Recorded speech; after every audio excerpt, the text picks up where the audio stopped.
Hello! Look what Nick gave me for Valentine's Day.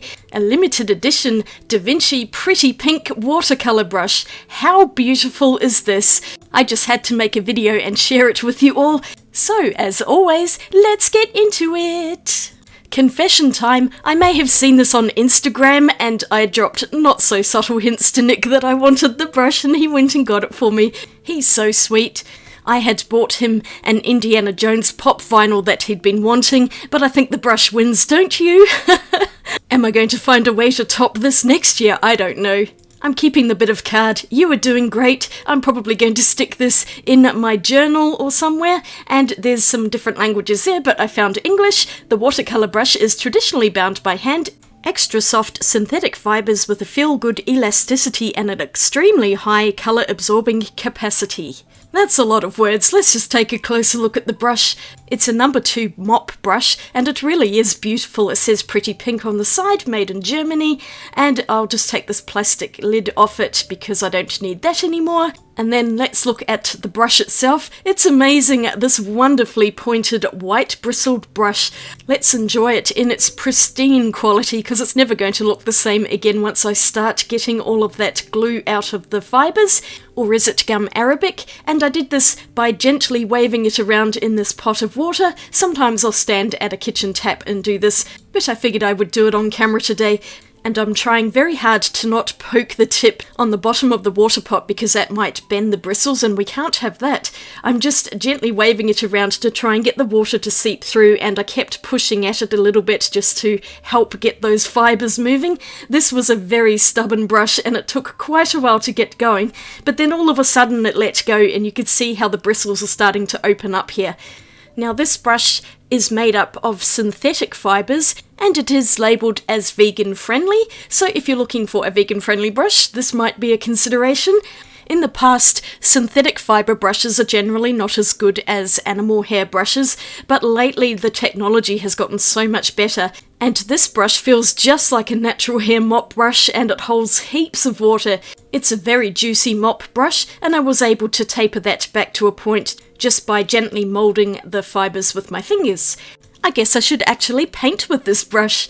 A pink brush requires pink paint, so I pulled out Cherry Blossom Pink from my Kuretake Gansai Tambi set, and here it is here, the perfect pink to go with my Vinci brush. A shade or two lighter, but close enough.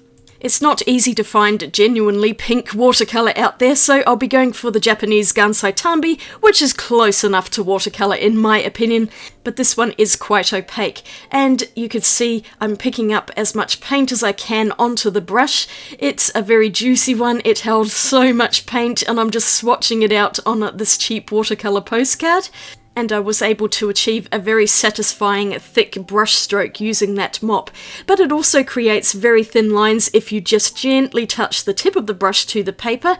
So mop brushes are able to give a wide variety of lines, and you can use pretty much one brush for an entire painting. I then just decided to paint the entire piece of paper in pink. And you could probably see what's going to happen with the white bristles of the brush. They're not going to stay white for very long because there are quite a lot of watercolours out there which are very staining. This Cherry Blossom Pink not so much, but you'll see it's not going to take me very long to stain the brush at all. But I put that paper to one side for a future artwork over the top of the pink, and I'm going to work in my sketchbook today.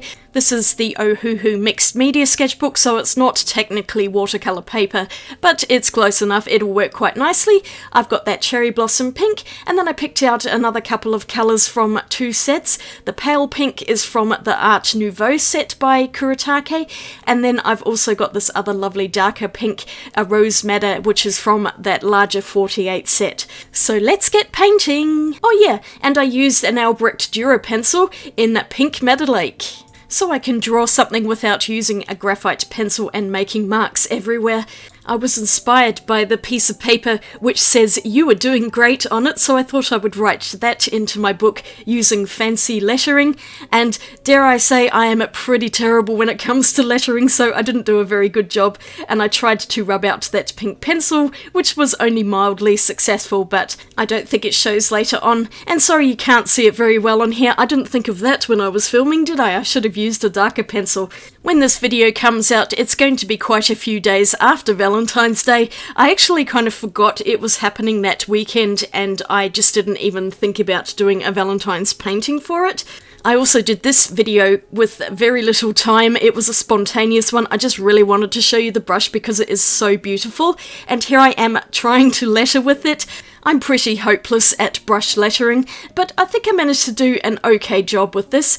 I'm using Cherry Blossom Pink once again, and I wasn't used to the brush, so I was adding far too much water, and it took me a little while to get the hang of it, because when I think of synthetic brushes, I tend to expect them to be a lot drier, like they can't carry as much water as a real hairbrush, but this one proved me completely wrong, and I had to keep dabbing it on a rag because I just kept picking up loads of water and it was making the paint quite dilute.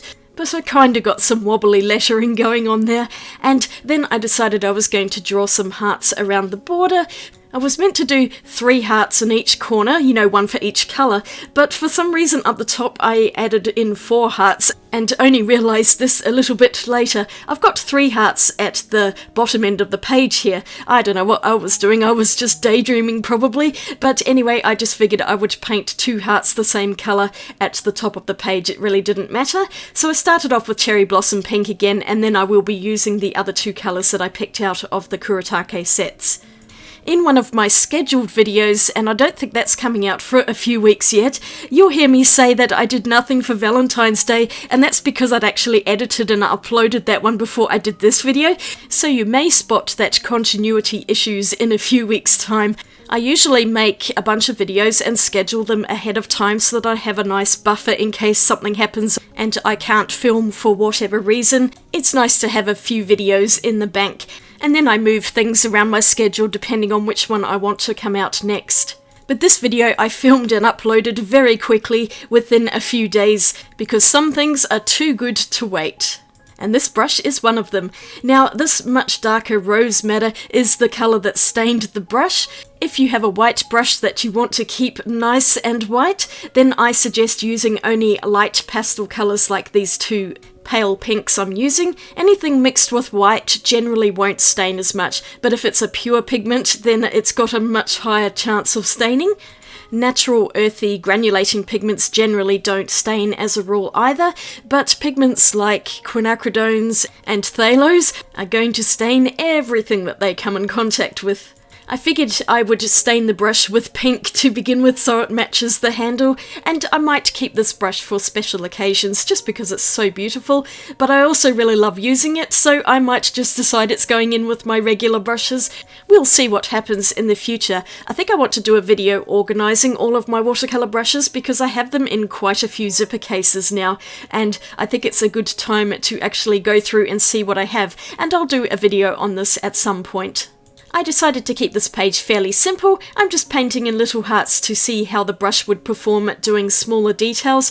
Some of the hearts are a bit wobbly, and that's because I had a lot of water in the brush once again, and I really need to get used to the juiciness of it. I'm just adding in a few juicy white highlights while we're at it, and it was quite fun painting a page with only pink in different shades, and I definitely need to do some more monochromatic paintings like this. It would be fun to challenge myself. But this was just a fun little spontaneous painting, which was inspired by You Are Doing Great, and that's just a reminder to us all, you are doing great regardless of where you are in your art journey. Some little hearts for Valentine's Day, and I've left a lot of white paper, which is very unusual for me, but I actually really like how this page turned out. It's simple and pink, and how can I not like that? This brush is never going to look the same. You can see the staining at the tip of it there, but at least it matches the handle for the moment. I better not use it with phthalo blue or green though.